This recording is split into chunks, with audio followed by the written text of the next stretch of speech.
Greetings, everyone. Today is March 30th of 2022, and for those of you who are not familiar with who I am, my name is Paula Shaughnessy, and I started a organization called Paula Shaughnessy's Only Believe a few years ago, and I have been on a video making sabbatical for quite some time, and I'm not going to bore you with the reasons why, but I am making this video today because I believe that God wants people to know that there is more for us to experience in Him and in this hour, even though things seem to be out of control and chaotic. Now, this actually is going to be the first video in a series of videos that I'm going to be recording with the theme of experiencing more in Him. Now, God speaks to His people in a lot of very different ways. And He speaks to me primarily in dreams, but I also see images in the spirit. I hear headlines when I'm waking up in the morning or waking up from a nap. And I also, and this is a very fun way that I hear from God, I hear words or phrases as I'm walking into my kitchen. Now, this is significant because symbolically, restaurants and kitchens represent where people get fed. And the reason it's significant to me is because I have a calling to teach people biblical principles. So at the beginning of 2022, these experiences started to increase. And I want to share these messages with you in this Experience More series because I believe that they are incredibly encouraging in this hour, and God wants to encourage us all that we really can experience more in Him in the midst of chaos. So for this video, to kick off this series, I want to share with you what I saw on Christmas Day of 2021. Now, after we had some lunch, my husband, a friend of ours named Dave, and myself, we were just waiting on the Lord, praying and asking Him to show us what was on His heart for the year 2022. And immediately I saw this image that looked very similar to a roller coaster. So it basically went up, it flattened, and then it had a sharp decline like roller coasters do. Now, in my spirit, when I saw this, I knew that it had to do with the month of February of 2022. So in a sentence, this is my interpretation of what I saw.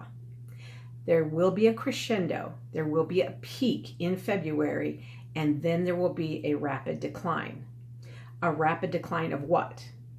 Well, God did not give me the details of what the rapid decline represented. However, I believe it has to do with the exposure of corruption and the exposure of the wickedness that's been happening in the United States and around the world.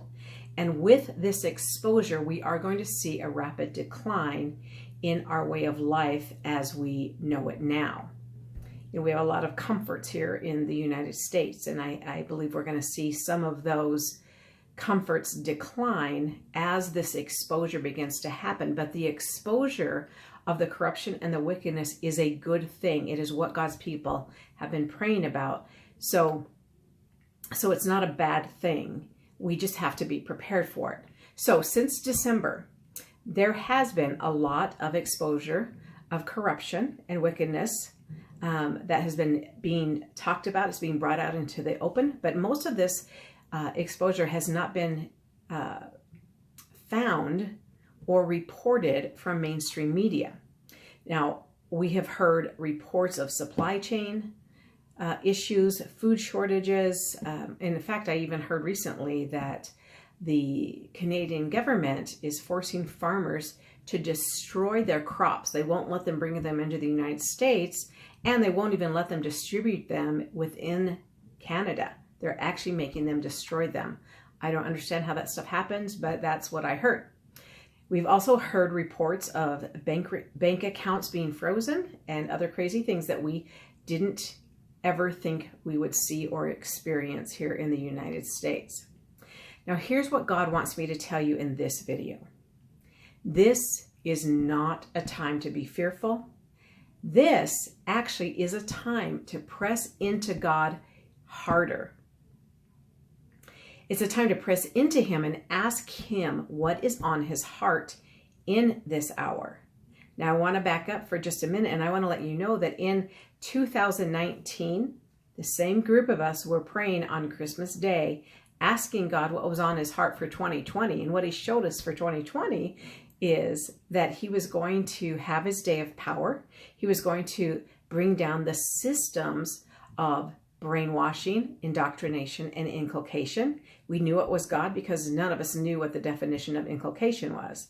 So we actually had to look it up. So he is doing exactly what he said he was going to do. So I want to repeat, this is not a time to be fearful. This is a time to press into God and to ask him what is on his heart in this hour so you can partner with him. This actually is a time for you to step up. It's a time for you to step up in faith, step up in courage, step up in boldness, and to step into your calling and to step into the dream that God put in your heart. Don't just put those dreams on the back burner in this hour, because God has given a lot of you a lot of witty inventions, a lot of ideas. He's just planted a lot of powerful things in your heart. And just because all this chaos is happening in our world today, it doesn't mean you should lay those things down. It's actually a time to step up and to press into them and believe for them to come to fruition and to believe for the fulfillment of them. It's time that we step up and we only believe that we can, in fact, experience more of the goodness of God in the midst of chaos and in this hour. So thank you for listening to